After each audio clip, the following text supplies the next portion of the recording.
Hey guys, thanks for watching Aim for Survival. Today we're going to go ahead and talk about a military style Ifak and some of my modifications to it. Stay tuned.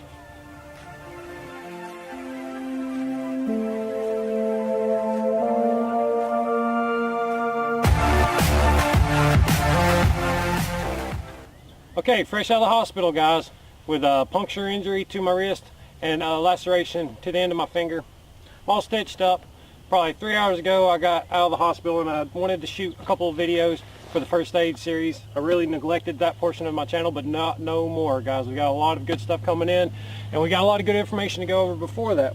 First thing I want to say, boo-boo box, not trauma kit, not true first aid. First aid is how you stop the bleeding guys.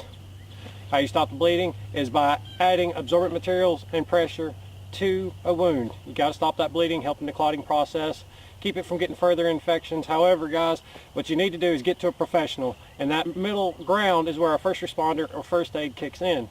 Now you need to know this, and there's several options you can go to. You can build you a kit, you really can. You can go look for a pre-built kit. However, odds are you're not going to find what you need. You really need tourniquets, something like TK4, your rats, your cats. I'm not going to argue with you over what's better, but get a good tourniquet guys. Get the best your money can buy, and then get multiples.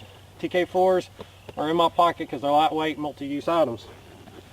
Now I really skipped over my Ifak, and a lot of times this is all I carry for me, and in that case I will have my cat's tourniquet on the side guys. There's a lot of good reasons why, and TK4 in my pocket that'll help me arrest the bleeding in 2 limbs. I can improvise tourniquets, but that's kind of hard to do in the field.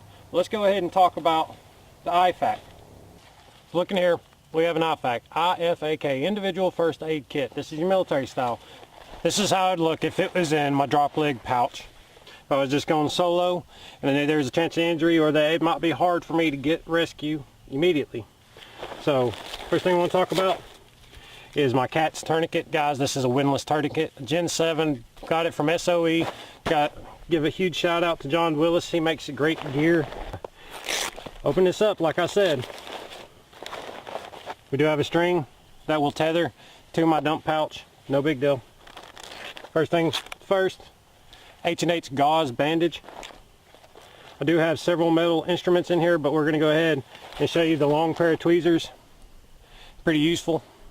However, I've also added a set of lighted tweezers.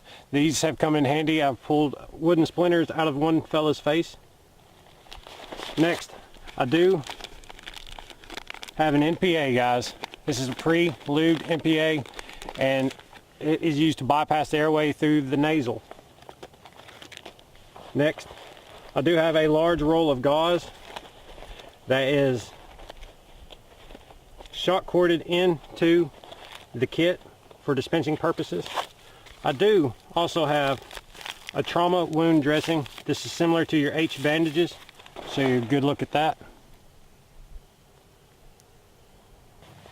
Moving right down the line again, going from right to left, I do have some hemostats in here guys, very useful in suturing or holding a wound open to be cleansed. We did have the irrigation tube in the larger kit, however sanitized water of any sort will work. Do have small scissors, good for suturing. I do not have sutures in this kit yet. However, again, like I said, I'm not a surgeon. You're not a surgeon if you're watching this. Odds are you need to get the blood stopped and get them to a professional. I cannot stress that enough. Next, I do have a small pair of shears, great for cutting gauze. I do have a marker. If I had to apply a tourniquet, especially to myself or to someone else, I would definitely want to record the time. The best way to do that is right on the skin, right on the tourniquet. Wherever you gotta put it, a marker is wonderful. Blue works very well, as when it comes to blood anyhow, is easily visible. Black will do. Again, you do not want to expose yourself to a person's bodily fluids. Guys, you can contract all kinds of nasty HIV, hepatitis, all kinds of bloodborne illnesses, not to mention stuff like staph. So, boom, gotta have your gloves. And I do have a flashlight, good for checking pupil dilation, seen in dark spots. Well guys, this is my modified military Ifak. There you go guys, that is my personal Ifak This is how I run it in my drop leg pouch, again with the tourniquet on the outside. I do want to go ahead and make a personal note about self-protection. It comes first. If you're dealing with a loved one, hey guys, do what you got to do. I know I'm not going to wait if it's someone I care about. I'm just going to jump in there. But what you really need to do, cover your eyes, your mouth, your nose, any cuts or sores, and glove up. Glove up, guys. Protect yourself from becoming infected, especially if you decide to help a bad guy. Bad guys have bad habits. But just going down the line, stop the arterial bleed if it's necessary. Next, put pressure on the wound and fill it with an absorbent natural material. Then put pressure on it. This pressure bandage here works very well. Guys, your safety is your own personal responsibility. And if you're watching this, then you're probably taking responsibility on for your family or your team as well. Get training, get professional training. I'm just going to point you at some of the gear. I'm going to point you in the right direction. Go to Tactical Response. Their instructor Carson down there is amazing, guys. He will work with you. When you pay, you show up, they give you everything you need for that class. If you have gear you want to bring it. They'll show you the ups and downs of it, make sure you know how to use it, or if it's even worth using to help identify fake tourniquets. Again, this is a CATS Gen 7.